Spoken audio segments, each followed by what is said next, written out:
आप लोगों को समांतर श्रेणी अरिथमेटिक प्रोग्रेशन के बारे में उदाहरण से बताना स्टार्ट कर रहे हैं कि समांतर श्रेणी क्या है। जैसे कोई आपके पास एग्जाम्पल है 2, 5, 8, 11। कोई एग्जाम्पल इस प्रकार से, सेकेंड एग्जाम्पल 3, 5, 7, 9, 11, 7, 10, 12, 15, 6, 11, 15, 20, 9, 12, 15, 18, 21, 24।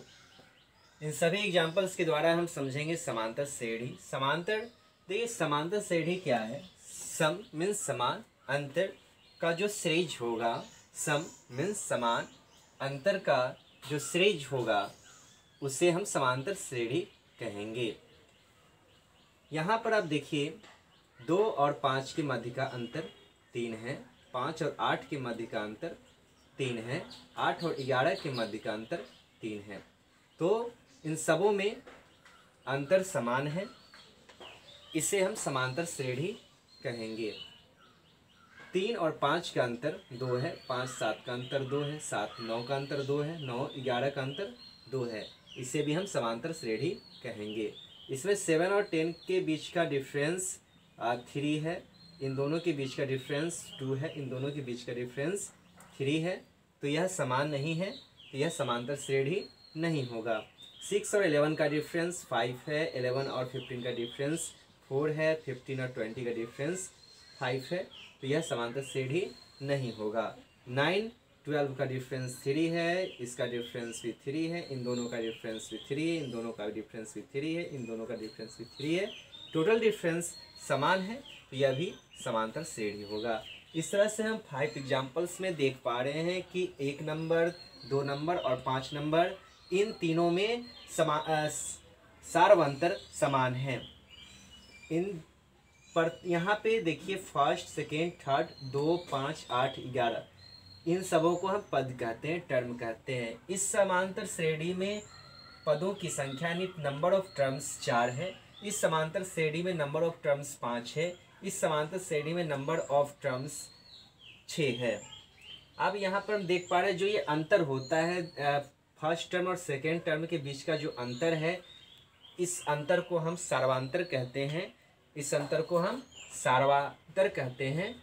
और यहाँ पे फर्स्ट टर्म को हम ए से सूचित करते हैं और लास्ट टर्म को टी से सूचित करते हैं, और ये जो अंतर है इसको हम डी से सूचित करते हैं, जिसको हम सार्वंतर कहते हैं, कॉमन डिफरेंस कहा जाता है। अब इसमें नंबर ऑफ टर्म्स 1, 2, 3, 4, जिसको हम n से सूचित करते हैं, n बराबर 4 होगा। आप सभी फिर से समझ लीजिए, इस समांतर श्रेणी में फर्स्ट टर्म यानी प्रथम पद a है जो कि 2 है, लास्ट टर्म यानी tn 11 है, और कॉमन डिफरेंस सार्व अंतर जो है सो d है, और नंबर ऑफ टर्म्स 1, 2, 3, 4। समांतर श्रेणी के प्रत्येक पॉइंट्स के बारे में यदि हम जान रहे तो क्वेश्चन बनाना आसान होगा हमारे लिए। इससे ज़्यादा कुछ पॉइंट है ही नहीं। इसमें a को जान गए, a मतलब प्रथम पद, d मतलब सार्वंतर जो इनका अंतर है, tn मतलब लास्ट टर्म, और n मतलब नंबर ऑफ टर्म्स। इसी प्रकार से आगे यहाँ पर हम आते हैं तो फर्स्ट टर्म a = 9 होगा, लास्ट टर्म tn = 24 होगा, d = 3 होगा, और नंबर ऑफ टर्म्स 1, 2, 3, 4, 5, 6, जिसको हम n से सूचित करते हैं, यह 6 होगा। a मतलब प्रथम पद, d मीन्स सार्वंतर, n मतलब पदों की संख्या, tn मीन्स अंतिम पद, और यही 4 है इसमें।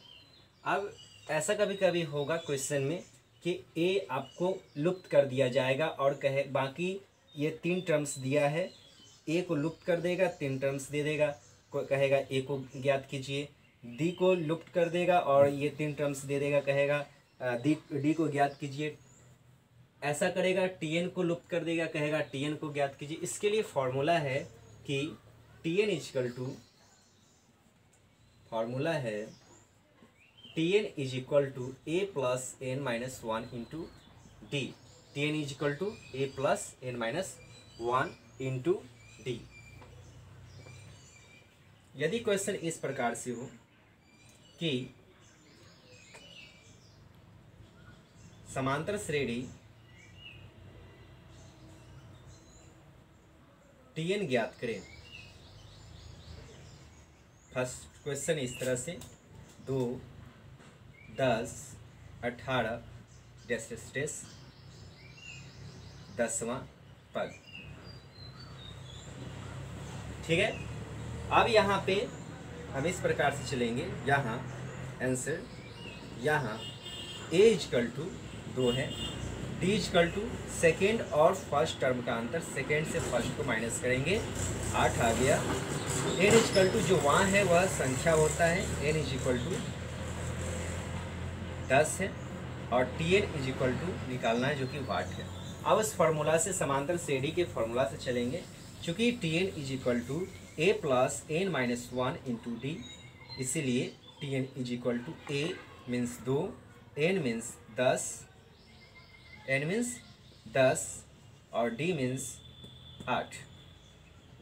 2 प्लस 9 गुने 8, 2 प्लस 72 इज इक्वल टू 74। तो टी एन इस प्रकार से प्राप्त हुआ 74। इस तरह से सभी क्वेश्चन बनेगा। वहाँ पर जो आप देख रहे हैं यह एन होता है। ठीक है, यदि इस क्वेश्चन में मान लेते इसी क्वेश्चन का दूसरा रूप इस प्रकार से हो कि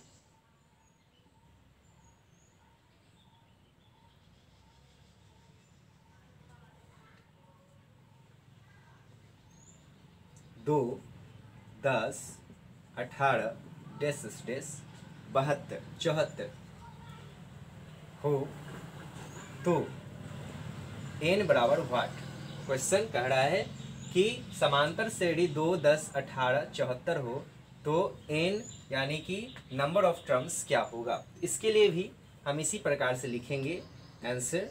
यहाँ A is equal to 2, D is equal to 10 minus 2 बराबर 8, और T N is equal to, यहाँ पे लास्ट जो टर्म आप देख रहे हैं वह टी एन होगा। यदि एन होगा तो आपको वहाँ करके संख्या करके देगा 74। अब आएंगे फॉर्मूला से। चूँकि T N is equal to A plus N minus one into D, इसलिए टी एन मीन्स 74, ए का वैल्यू है 2, एन का वैल्यू तो ज्ञात करना है, डी का वैल्यू 8 है। 74 माइनस 2 बराबर एन माइनस वन इंटू 8, 72 बराबर एन माइनस वन इंटू 8, 8 का 8, 8 9 72, एन माइनस 1 बराबर 9, एन इजकल टू 9 जोड़ 1, एन इजकल टू 10। इस प्रकार से हम ज्ञात कर सकते हैं। एक ही प्रश्न को दो तरीका से हमने दिखाया है आपको। फर्स्ट में 2, 10, 18 10वां पद ज्ञात करें, टी एन ज्ञात करें। तो यहाँ पे A is equal to 2, D is equal to निकाले आपको सेकेंड टर्म से फर्स्ट टर्म को माइनस करके, एन इजकल टू जो कि नंबर ऑफ टर्म्स है जो कि 10 यहाँ दिया हुआ है, उसके फॉर्मूला में इसी वैल्यूएशन को ए, डी और एन का वैल्यू को पुट कर दिया गया इस फॉर्मूला में। समांतर श्रेणी का formula T N is equal to A plus N minus one into D में, और टी एन का वैल्यू प्राप्त कर लिया गया। ठीक उसी प्रकार से उसी क्वेश्चन का दूसरा रूप है कि 2, 10, 18 डैश 74 हो तो एन का वैल्यू ज्ञात करें, यानी नंबर ऑफ टर्म्स को ज्ञात करें। तो जिस प्रकार से उसमें ए, डी का वैल्यू हम लिखे, यहाँ भी ए और डी का वैल्यू लिखे, और यहाँ आपको एन का वैल्यू दिया है और यहाँ पे टी एन का वैल्यू दिया है 74, और एक आपको इन चारों में से एक को लुप्त कर दिया गया जो कि एन है। एन को लुप्त कर दिया गया तो ए, डी और टी एन हम लोग निकाल लिए, और फिर समांतर श्रेणी का फॉर्मूला लिखा गया, उसमें सभी टर्म्स का वैल्यूएशन डालकर और उसको सॉल्व कर लिए और एन प्राप्त हो गया। अगला क्वेश्चन एक्सरसाइज से है कि प्रत्येक किलोमीटर के बाद का टैक्सी का किराया, जबकि प्रथम किलोमीटर के लिए किराया 15 रुपया है, प्रत्येक अतिरिक्त किलोमीटर के लिए किराया 8 रुपया है। इसका हेडलाइन है कि क्या यह एपी है, यदि एपी है तो क्यों एपी है, इसको बताना है।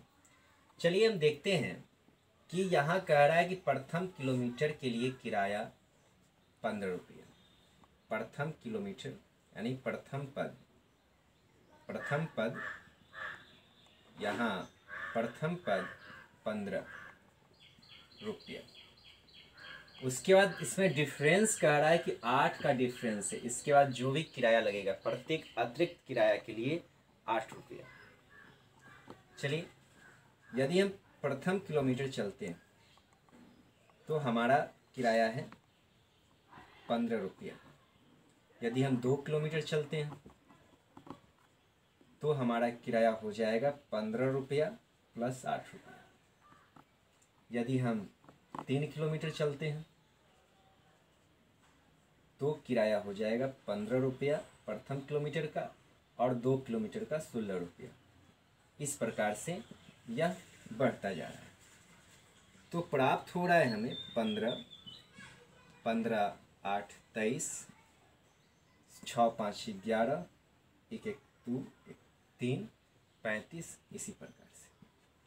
अब देखते हैं इसमें इन दोनों का डिफरेंस देखते हैं। चूँकि एपी ज्ञात करने के लिए सार्वंतर होना चाहिए, तो सार्वंतर ज्ञात करते हैं। 3 में से 5 गया, यानी 3 हासिल लेंगे, 13 में से 5 किया 8। इसका माइनस करते हैं, 5 में से 3 गया 2 और 3 में से 2 गया 1। तो यहाँ हम देख पा रहे हैं कि फर्स्ट में अंतर, सेकेंड पद और प्रथम पद का अंतर 8 है और तृतीय पद और द्वितीय पद का अंतर 12 है।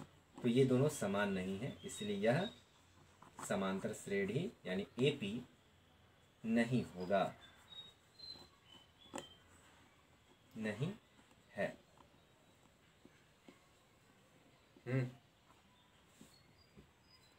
यहाँ पे जोड़ थोड़ा सा गलती है। 6 5 11 का 1 हासिल है, 1 2 1 3। अब इस अंतर को हम देखते हैं। इन दोनों के मध्य का अंतर भी 8 है, जो दोनों इक्वल है, इसीलिए यह समांतर श्रेणी होगा। ठीक है। सेकेंड क्वेश्चन है, दी हुई एपी के प्रथम 4 पद लिखिए, जबकि प्रथम पद ए और सार्वंतर डी निम्नलिखित है। यानी ए और डी दिया है, ए इक्वल टू 10 और डी इक्वल टू भी 10। तो प्रथम 4 पद निकालना है। तो इसमें कुछ नहीं करना है हमें कि प्रथम पद इज इक्वल टू, यानी इसको इस तरह से आप बना सकते हैं, T1 यानी प्रथम पद is equal to a is equal to 10, a plus d is equal to 10 plus 10 20। T3 is equal to A plus 2D यानी 10 प्लस 20 बराबर 30।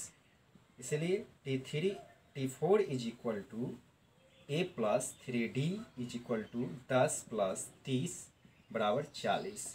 इस प्रकार से प्रथम 4 पद इज इक्वल टू 10 20 30 40। इस तरह से आप लिख सकते हैं कि इसीलिए एपी के प्रथम 4 पद, ये आपका आंसर हो गया। इस तरह के क्वेश्चन को आप यही अच्छा रहेगा बना लीजिएगा। है आपका कि निम्नलिखित में से प्रत्येक एपी के प्रथम पद और सार्वंतर ज्ञात करें, जिसमें से फर्स्ट क्वेश्चन हमने लिया है जो कि एपी इस प्रकार से है 3 1 -1 -3। अब यहाँ पे प्रथम पद जो कि ए होता है 3 है और